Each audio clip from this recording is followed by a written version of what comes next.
the only reason that sets him apart from other tight ends to bring in any other guy is the fact that he has equity in that locker room. I don't know how much equity you can have in a locker room if you can't play. Okay. Like, that's my thing. Like, I hate the argument that you bring a vet in and because he has experience, like, everyone's gonna respect him. But when he gets on the court, when he gets on the field, he can't play. But he can't. Like, but he I can't don't play. care. I'm not saying he can't play. What's going on, everyone? Welcome to a special episode of the Glue Guys podcast. We've improved our camera setup. We got Peter behind the camera for us. Thanks so much, Peter. We'll introduce you to him in a bit. But for today's episode, we're going to focus on the NFL and all the big name players who have suddenly kind of retired. So like Rob Gronkowski, Jordy Nelson, and even going back before, like David Irving for the Cowboys. And if we want to go even further, like Calvin Johnson, Patrick Willis. And I guess this is a trend that we've kind of picked up on lately, and we want to kind of focus on whether we think that this is just specifically related to the NFL and all the injuries surrounding the NFL, you know, the owner-player conflicts in the NFL, or if this is kind of a broader systemic issue with maybe this generation of sports players. So, which one do you guys want to start? I think it's pretty football specific. I think you see a lot of guys like Calvin Johnson, for example. Like, that was my guy back in the day, man. Yeah. That guy was a baller. Like, I've seen him live. Like, and when he went out, like, it was just so like unexpected. But I feel like the nature of the NFL with the level of turnover, and you see like star players get dropped like a bad habit.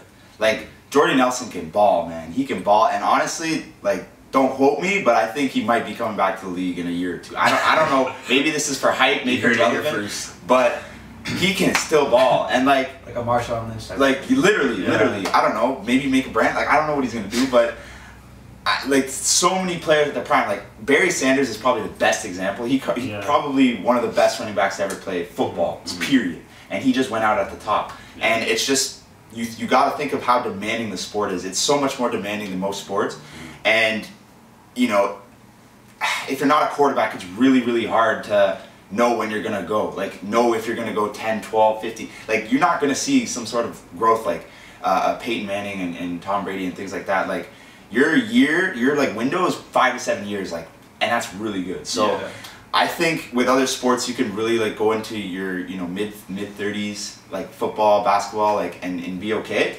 And mitigate the injuries, but with football, you like literally so unexpected. Yeah, I think I agree with that completely. Like, it's a football specific issue to me, and I think you look at other leagues like the NBA, for example. They're just trying to make as much money as they can, so they'll extend their career maybe two or 3 years too long, where they're not playing well. Like Vince Carter, yes, he's valuable to like specific teams over the last 2 or 3 but he years, can just chill. He's not a great player anymore. He's arguably not a good player anymore. So, but he's just trying to get as much money as he can and trying to like maybe grow his brand at the same time. So I think it is football specific because in the NFL, yes, there are a lot more injuries, but at the same time, there's not as much money to be made, so there's not as much incentive for them to stick around and maybe extend their career a year or two when they have the risk of CTE coming. Exactly. Okay, I agree. I agree with both those points, but I think Miles might go here. Like, yes, football is like the more physical. It's the most physical sport. It's very physically demanding, but I'm starting to see that in whether it's NFL, NBA, baseball, hockey, more and more players, they're becoming part of like the mainstream culture, if that makes sense. So they're not just like a basketball player anymore. They're like celebrities, and they're so prominent on social media. And I haven't seen it in sports other than the NFL where, like, you know, top players are leaving in their primes and leaving stuff on the table. But I have seen this growth in popularity in the mainstream of these stars in each of their respective leagues to a point where I think they have the opportunity to leave their sport and still continue to have a great life, great career outside of the sport as soon as they retire. So that's why I kind of brought up this conversation. I don't know if that's what you want to do. Yeah, I mean, I can quickly, like, first I was going to say money is one of the big things, like, especially looking at football. You look at for everyone, you're talking about, you know, players being dropped so soon. Now with the expansion of guaranteed money, guys are saying, okay, I'll just ride out my 4 years, get my guaranteed money, I'll get the hell out of here. So, you know, Megatron was just on the cover of Madden. 2 years later, this guy's like, yeah, I'm out. And everyone's like, what the hell? So I think with guaranteed money increasing, you can see a lot more players in the next, you know, 4 or 5 years doing the same thing, sign their big contract, play 4 or 5 years, and, you know, get out before CT and God knows what else happens to you. With the expansion of other players deciding to leave in their primes in other sports, I mean, we can make the argument, but without getting into it too much, Ronda Rousey was another athlete who was, you know, yes, she was falling off a little bit when she decided to leave UFC, but at the same time, there was no real like resurgence. Like she still had the opportunity to say, you know, let me try to get back to that level. She said, no, let me get out, you know, be in movies, WWE, stuff like that, and she's still like raking in cash. So yeah, I think she's a good example of, you know, someone we forget about, and you know, people are like, oh, she was falling off, whatever, but players fall off and they can still kind of, you know, research their career. So you might see it start in other sports. I think that basketball will probably be the next biggest one, just because I think there's a lot of more career threatening injuries when you look at basketball in terms of like, you know, knees, and just their overall bodies. So I think that if you look at, you know, someone who's in their prime leaving, it can, and if they leave, that can maybe start an epidemic in other sports. You know, imagine someone like Malkin just says, "Yo, I'm gonna retire." People would be like, "That's like, this is insane." Yeah. So I think hockey players don't have that brand yet to maybe get there. Baseball also maybe in the same sort of boat as the hockey players, but if you can see someone in basketball leave in the midst of their career in their real prime, then this might have a trickle down effect. But let me ask you something. Like, do you judge a player for making that decision to leave when they're still in their prime? Like obviously they're chasing, like Miles said, like maybe financial incentives, right. Maybe injury risk. But I mean, there are those old school fans, I guess, who would say that like, you get to do, like as a professional athlete, you get to wake up every morning and play the sport that you love every day. And to give up on that and pursue something else, like, do you think it's fair for fans to look at that and kind of criticize their decision? No, I think that's completely unfair. Like, I think it's literally I don't care what your family says. I don't care what you do in your spare time. I don't care what you love. You can't quit because you owe me that. Right. That's what sports is. I know it's obviously culturally based and it's different, but these players don't owe the fans anything. Like, other than, you know, the sport and the feel goods, but at the end of the day, it's what's best for the person, and it's a job. It's a damn job. It's what they're bringing home. If he thinks he's gonna do well, more for himself, more for his family, and further his career, and by building his brand and riding this social media wave, then he's gonna do what he needs to do, and you need to understand that that's a choice for him. Right. I don't. It's a hard truth because I do love the fan love and the loyalty and things like that, but you just have to think with a rational brain. Like, if this guy's going to make more money somewhere else, if he's going to be happier and healthier somewhere else, then how can you knock him for that? Yeah, I think football specifically, like, it makes zero sense for a fan to be mad at a football player that retires at maybe an early age, objectively to them, because, like, just on health reasons alone. Because if you want to save your brain, go ahead. Like, if you're a football fan and this guy has 6 concussions in his career and he doesn't want to get a 7th because maybe that progressively, or like that 7th one is gonna like give him brain damage for the rest of his life, like how are you gonna get mad at that person? And that's like my main, especially in football. I know in other sports like basketball, you can get the knee injury, but like your brain is really, that's how you operate in the real world. You can operate without a knee, but if if your brain is damaged, like you're done. Okay.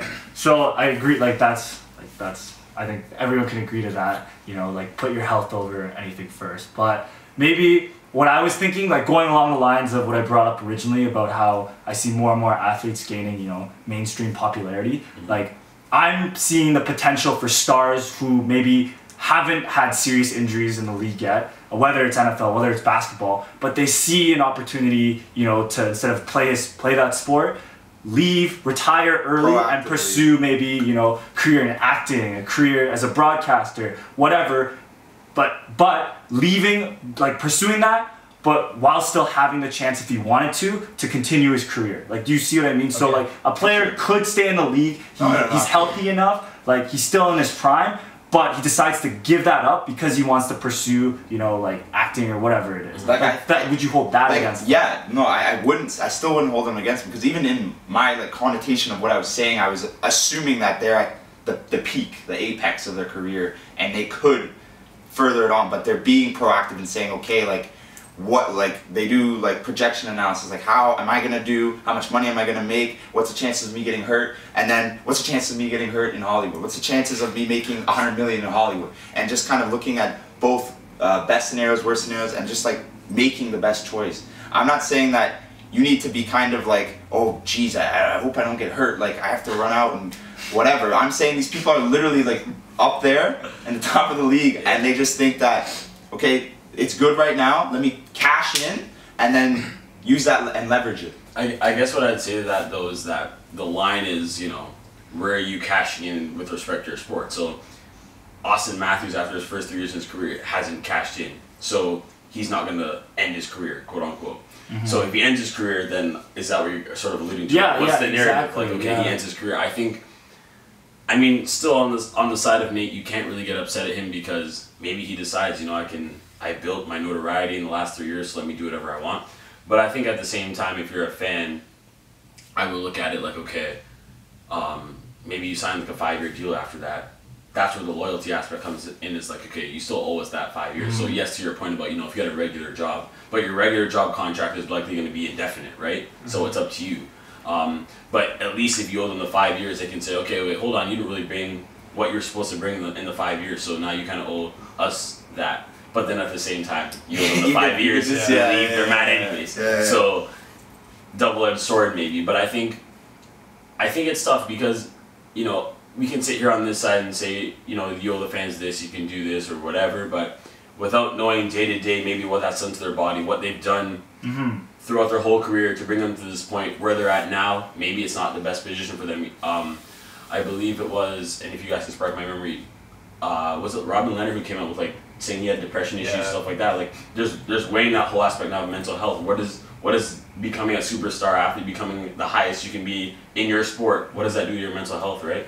I think we're so cognizant of what the players are doing, especially with social media and them being able to be destroyed 24/7, that maybe that takes a toll on them too, and they think, you know what, maybe it's time for me to get out because I don't need this anymore. So there's that, and also quickly I wanted to say, with the game getting faster and younger in so many different facets, if we can have guys like Gronk and Jordy Nelson leaving maybe in their prime, but you know, it opens the doors for other guys who are saying, you know, this guy could be really good, this guy could have a job. Even look at like in the NBA, Dirk, Vince Carter, who are, you know, on their last legs. But if they had retired maybe 3-4 years ago, we're talking about other kids who could be in the league right now, making the game that much more exciting. Not to, you know, diss the vets who are put in a lot of work and time, but at the same time, you know, people always want to see these young guys, especially if you're, you know, from a city like Vancouver where you want to see young guys in the game. You don't need these guys who are about to kick the can, respectively, for the sport in the game. So get out and let these young guys play. Yeah. To be honest, I'm pretty sick of Dirk. I'm not gonna lie. So Scotty, let me pose this at you, man. Are you kind of saying that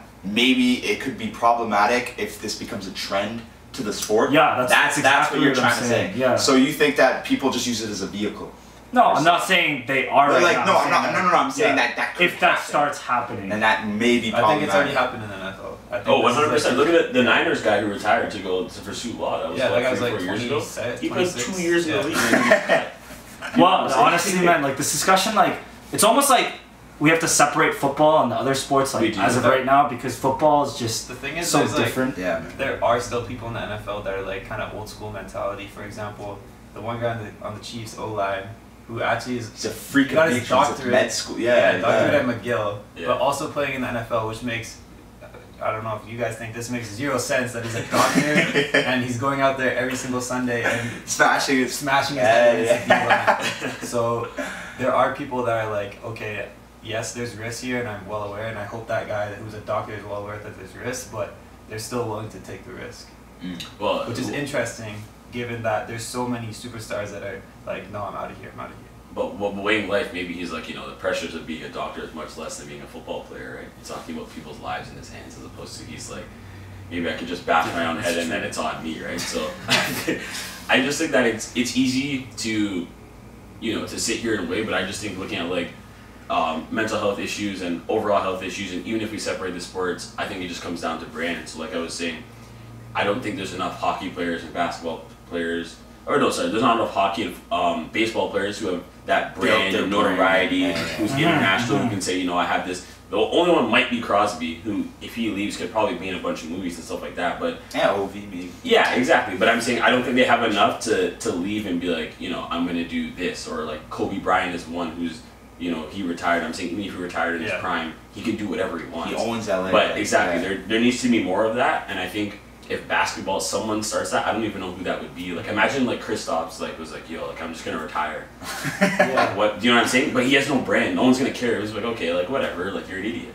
I think But he has there's no- brand. He'll have brand in his own country, no. but not in North America. Yeah. You know what I'm saying? Yes, he has the dollars to open businesses and do whatever. But I think that what is that? Is that more fun than basketball? No. Well, I think So- baseball is specifically really bad in that. Yeah, I think. Like I can't think of any, but maybe Bryce Harper. Harper's maybe the only Trout. Trout, but Trout's not that type of person. Trout's chill. Like, Yeah, isn't he's- he yeah, low-key that's and, true, like, that's he's laid true. He just back? wants to play Yeah. ball. That's true.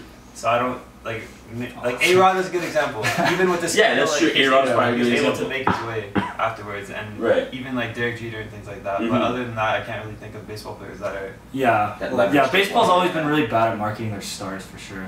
But I mean, can't really disagree with anything you guys said, to be honest. He's like looking. It's the idea of retiring, because it's so different. Because like when players, if players in the league, they decide to quit on their team, Right. maybe like give less than 100% effort, like fans would kill them, right? But Right. the second they retire and they're out of the league, it's like, oh, where's the tribute video for this guy? You know, like all of a sudden I there's would rather- Instagram posts, you know, Okay, like because, giant posts about how great this guy was. But I understand that, and it's hard to knock someone for retiring because of all the decisions that go into retiring. But it's just interesting that maybe players, if like they don't want to give 100% effort to the game anymore, instead of trying to force 2-3 years, it might just be best to retire right there. Okay, well think about this. This is a comparison.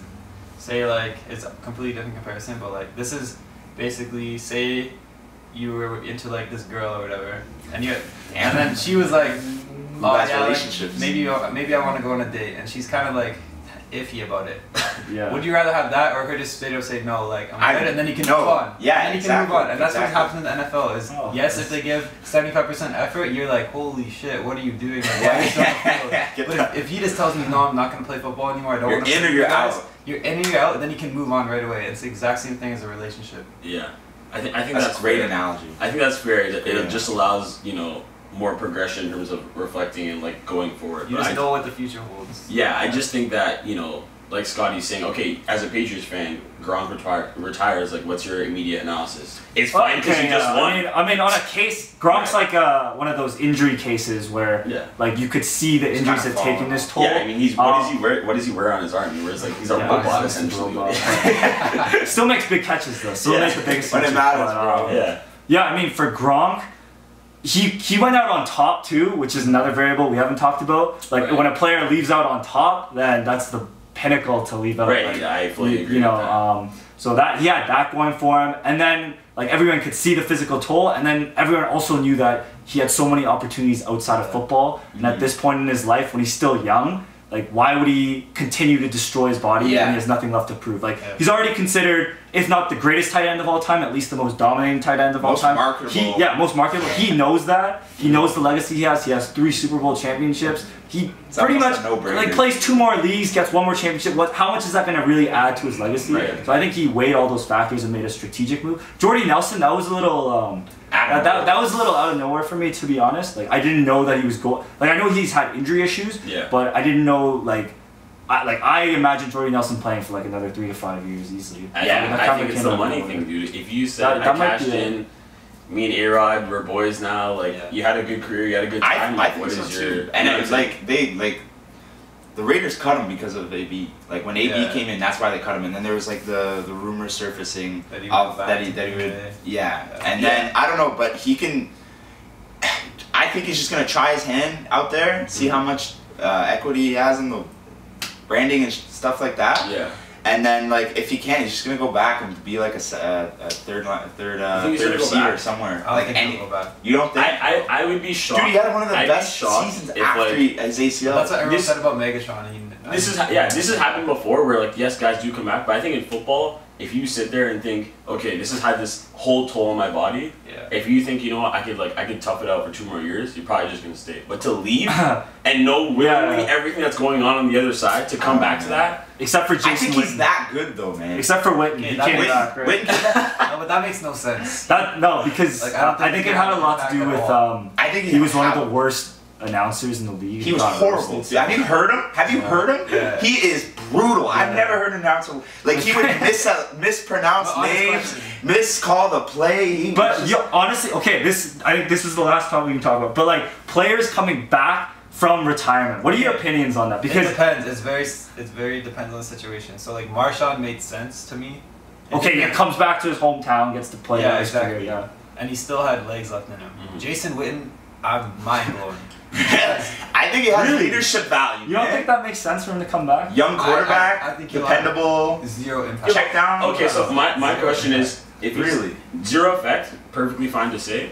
So why doesn't the Cowboys organization say, "Hey, we're gonna hire you as our wide receiver"? Exactly. Coach?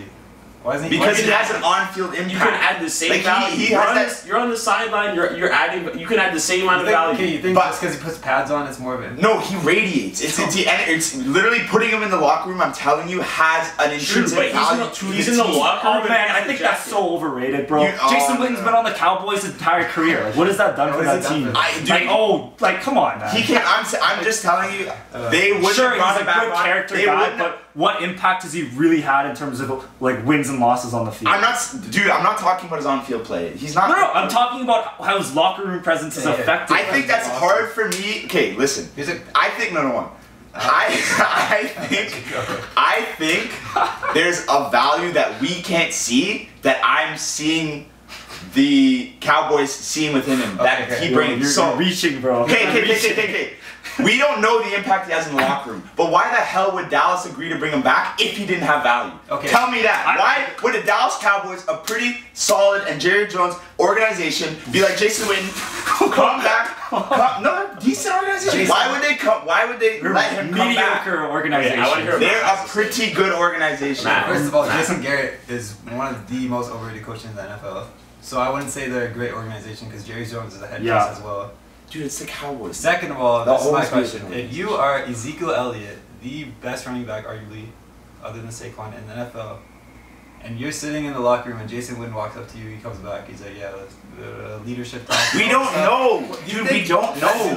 Why would they bring him back if he doesn't? It's coming right out. Because Ezekiel does not care about what this guy says to him. Do you really think the Cowboys think he's going to put up 500-600 yards? No. They know what he's going to bring, and it's not going to be on field. It's going to be the off the field there's stuff. There's no value there either. How do you know that? Okay, I'm not saying I do, but how do you know it's not? Because it hasn't impacted them positively in the last 15 years he's been there. Let me tell you why it doesn't make sense. Let me tell you. I think that if you want to talk about leadership, X, Y, Z, that's perfectly fine, reasonable. I can understand you bring a vet back, you say this guy's going to come to the room, do whatever, rally the boys. 100% That's the only reason you bring him back. That's literally the only reason you bring him back. But guess what? Dollars and cents doesn't make sense. Now he's on your roster, you have to pay him. Put him on the coaching staff where he doesn't affect your salary cap. He can still be in the room, do whatever he wants to do, even make him the right-hand man after the offensive coordinator to, what's his name? Like after Garrett and everyone, he can still be around, but just make him wide receivers or tight ends coach, whatever. He's in the room. The same impact as a coach. Coaching's different than being in the pads. I get it. But I'm saying that if his value is going to be talking to the guys that are just under him or around him, then it's the same difference. Yeah. I don't think it matters. Just because you're the wide receivers coach doesn't mean you can't come in the room and light everyone up. I'm not saying you would have the most respectable names to say, you do whatever you want, man. You want to come in? I agree with you. I agree with you. I'm not saying that's not a valid point, but I'm just saying it is, in my opinion, I disagree in the sense that he, as a player, doesn't add more than versus a coach. It's a different dynamic, and I guess that's why they want to bring him in. Okay, so on that note, another retired and coming back was Mike Fisher. He retires, comes back, right? So I think, for me, I could see how in football, I think having the pads on could matter, whatever, but I think a coach has the same, just the way the whole organization works in football and the team, all the coaches, it's very, what everyone has to say matters just as much. Everyone is able to speak up in the room.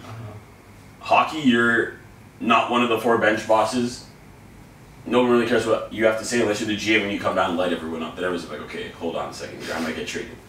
But Fisher putting the pads on to me is valuable because he was the captain. He comes in the room. He's going to be playing alongside. He can say whatever he wants.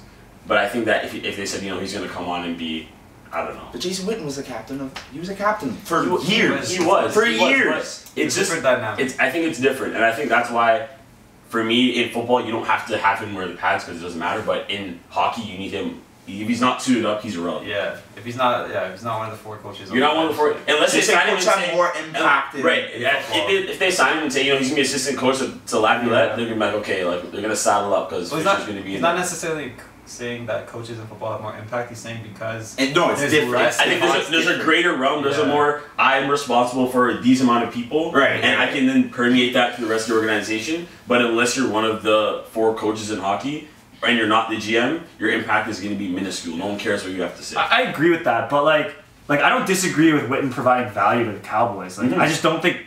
It has to be leadership is to me Jason Witten he never used his athleticism to get yards. Like this guy was one of the slowest players in the league. But he just very dependent on great hands. I know. I'm getting to that. That's not what I'm getting. So he's not an athletic player. He just knew how to play football. He knew how to run routes. He had really soft hands, right? So no. I'm just saying I think he could provide some value in terms of maybe like a safe grab a few first downs, few check downs, maybe some blocks here and there, but like I just don't think bringing him in terms of bringing leadership, like that to me is not like the argument to bring Jason Witten. If they like worked out Jason Witten was like, okay, like this guy still has a lot left in the tank, because before he retired, he was still a pretty solid tight end for the Cowboys, like up to the point that he retired. So if he still has some left in the tank, then yeah. But if it's like this guy can't play a lick anymore, but we like his intangibles and his leadership, like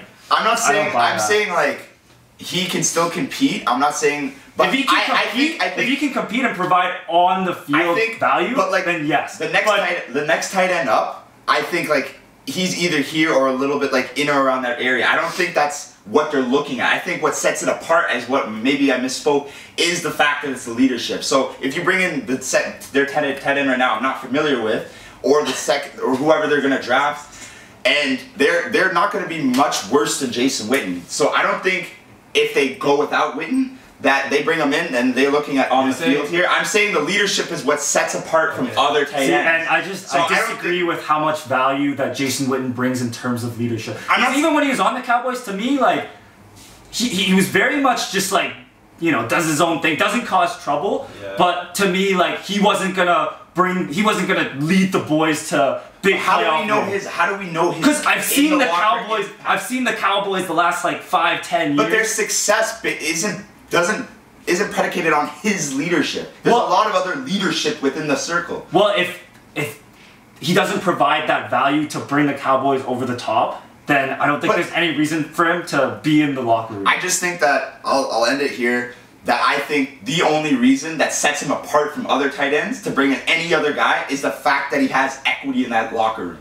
I don't know how much equity you can have in a locker room if you can't play. Okay. Like, that's my thing. Like, I hate the argument that you bring a vet in and because he has experience, like, everyone's going to respect him, but when he gets on the court, when he gets on the field, he can't play a But he can't, like, I don't play. I'm not saying he can't play. I'm saying he can play, but he's not any better than the next tight end. The only thing that sets him apart is the fact that we got two variables that we're both unsure about. So we don't know if he can play, one, and two, we don't know if he's actually a great leader. So I know, but you can. Okay, that's where we disagree. That's it's not. We both don't know those answers, so it's hard to say. I'm just saying that, like, in general, bringing a vet if he can't play, to bring him because you're making the argument that he was a leader in the locker room in the past. Like, I just don't think that's a good enough argument to spend money to have him on. I know that's a fair argument. No, I agree with that. I think that overall, to kind of tie our points together, if he comes and he produces. Then I'm gonna listen up because this guy's getting it done, and he knows what he's doing. On top of that, he's been here, can show me the ropes. But if he shows up and he's like, well, I just heard this clown on TV all last year, and then he comes here, he's not doing anything. They're gonna be like, whatever, Jason, whatever. Let me talk to the coach instead. So that's why I'm saying, like you're saying, he can be a part of that circle, or they have that circle of leadership. I think adding him to that circle is more valuable. Like Fisher came, but then Fisher left within the same year because. You see, your value is only as valuable as what you can do when you have to perform on field, ice, whatever. I guess in my statements, I'm assuming that he's going to have an average year. Like he's just going to have a normal check down. But in yours, you're saying, well, what if he doesn't? He's a clown. It doesn't matter how. And I agree with that. I agree. I think that's fair. Okay. Do you want to cap it there, or? Yeah. We're not going anywhere. Well, I just What? Yes. I wanted to ask quickly about because when I initially brought that up, that wasn't where I was going with it. But How the hell did we end up here, bro? But what I initially wanted to mention is like how it affects a player's legacy if, say, they retire, they get heaps of praise, right? So say like let's say Rob Gronkowski, like he was retired, everyone's like saying, oh, you know, one of the greatest tight end ever. 2 years from now, Gronk comes back to the Pats, you know, and then he just stinks it up. Like he's just terrible, not the same player, like a complete shell of himself. Like would that impact the way that you view Gronk? Or? It depends. It depends how they come back. So if he does stink, then I think it does negatively impact. So like Marshawn Lynch, for example, I think he should have stayed where he was because he came back and he's had 3 average years since then. And now I think of him as less of a player as I did before. But like taking the entire career as a player. What was that? If you think of long-term legacy, for example, nobody remembers MJ's retirement. Nobody. They just remember MJ. They're not going to remember. I was going to just bring up MJ. I remember MJ. Yeah. Like, I wasn't alive, but like, when I think of MJ. But you're a seasoned basketball fan. I'm saying the general population, when you think of Marshawn Lynch's legacy, you think of beast mode, you think of Seahawks, you're not going to think of his little retirement that he had. But I think if you are like dive deep into the sport, then you acknowledge those things. So like MJ, for example, myself, for sure. I don't think it was a bad thing that he came back because he came back and he's still dropping over 20 points a game. And he went out dropping 20 points a game in his final year with the Wizards. Mm-hmm. So like that one was fine. But like Marshawn came back and he wasn't the same player, so it's different. I know. So Gronk comes back and he stinks it up. Then I'm be like. But you're not able to like compartmentalize like Gronk in his prime versus Gronk post retirement. No, but like, you're saying like different. Overall as a player. Yeah. Like, but I just think that dominates. I think that dominates that blemish though. What? I just think that their legacy, their prior legacy, dominates the blemish that would happen. It depends which player it is, which player you're talking about. I'm on that side. I don't think it matters. Like, if you said that in the breadth of your career, you did X, Y, and Z, got these championships, all these records, accolades, whatever. So Jordan comes back and doesn't win another ring and doesn't play at that level. You think he's not the same player? I don't think people would. Okay, first of all, we can't put Jordan in this conversation. That is not even. That's why he's a brand more so than he is just a. No, I know, but I'm saying I don't think he's. You can't compare someone else to him and say Jordan did this, well, then Marshawn did this, and if Gronk was, they're not. I'm saying, but he's in his own category. He's in this category. It is MJ. I know, but like, but he still came back and got it done. I know, I agree with that, but I'm just saying that I don't think you can draw him. I don't put anyone in his conversation. But I just think you can because if there's another player that ends up having a brand that does what he does, I think his brand has let people forget about his post-retire when he came back after trying. He was still fantastic. I'm just saying that people don't care about that as much because I think that changes what he has changes his perception. So if we go back to the humans, like. For me, it doesn't matter. Like you did what you did in your prime. Maybe you decided, no, maybe I should come back, and people are going to say, okay, whatever you do. I think it looks bad, though. I think it looks bad. In the moment, maybe, but over time, I just don't think it matters. I don't think it matters.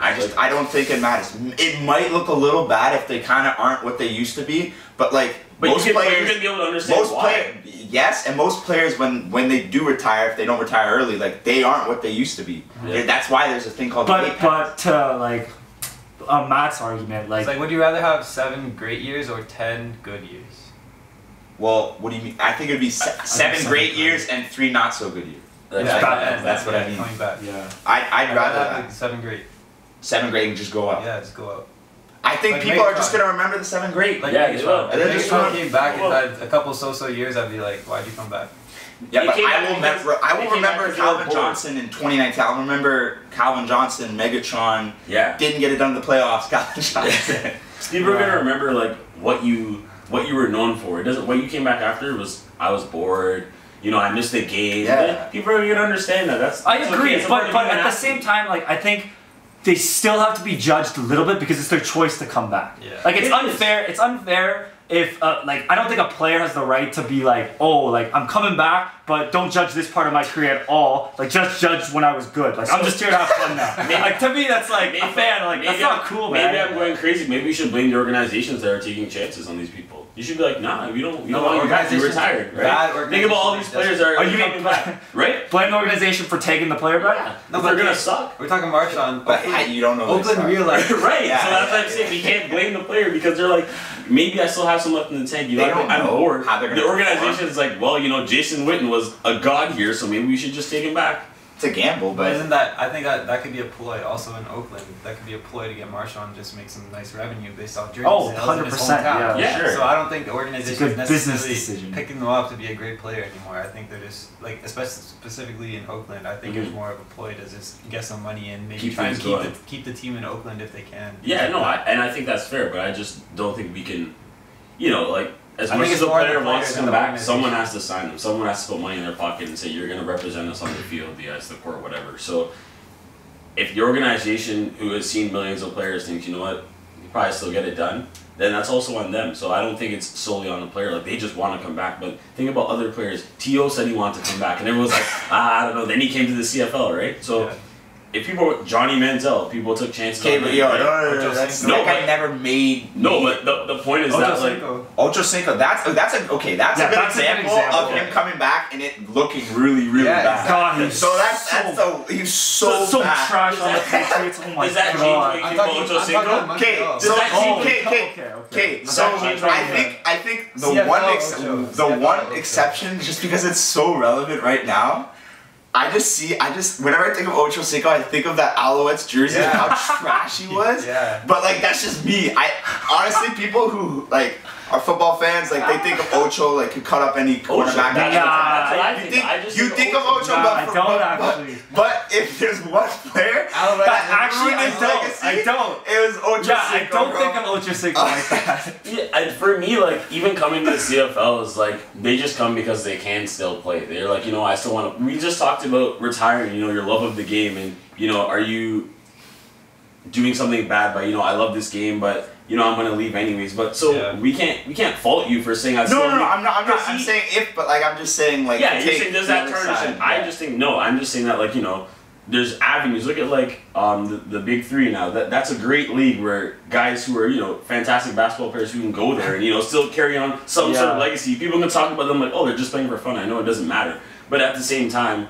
you know, we can't fault them for loving the game. But- It's over AI. He's like, bro, I'm 42. Like, what do you expect? Yeah, but I'm saying we like, again, maybe this goes back to the irrational thing. I can't fault you for saying I love this game and I can continue to play. It doesn't matter whether you're a professional athlete or whether you're us, who's like, we still go to the gym and fucking like try as hard as we can because why not, right? We just love the game. No. So I think that, dude, I'm still on that mantra of like that. Yeah. 100%. But it's Yeah. just he is such a character Yeah. that he just stands out like a sore thumb. Like you think of Ocho, man, you've seen him like. Also, if you come back and you negatively impact the team really early, then I think we have to rejudge you. Yo, You, like, wounded there, if you negatively impact the AAA league of your sport, then you know, like, you shouldn't do that. Yeah. Okay. Let's Yeah. cap it. That was good. That was good. Thanks for listening, guys. See you next time.